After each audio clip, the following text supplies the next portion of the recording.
Kun le Syekh Al-Azhar, bagiku tiada maaf. Tekedi maya maaf. Ilong pribadi ku hana maaf kecuali dimucap 2 kalimat syahadat. Itamang lagi salah maaf. Presiden Erdogan ijuk jaro oleh Fikron bangai getapi.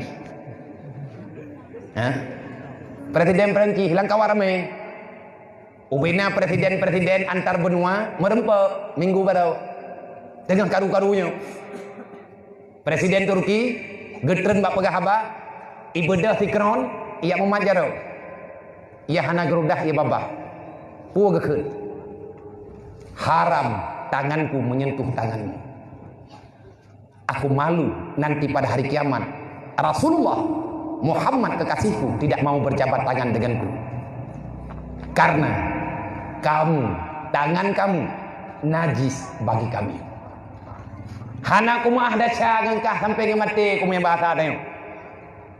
Jaro ka najis. Moya ku mah jaro, moya ku mat jaro ngengkah.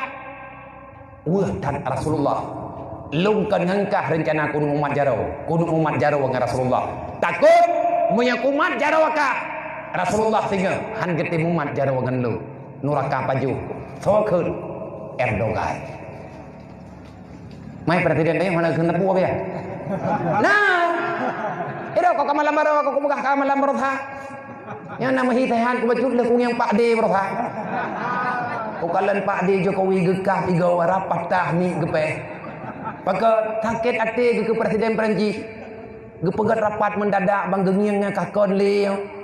Gebedah Pak D, gecok mi, gehoi menteri-menteri, gedajua presiden Perancis, puan tu lidah haga. Gekam igau.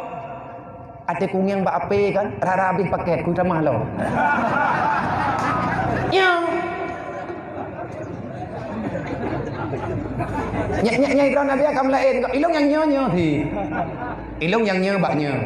Innallaha wa malaikatahu yusalluna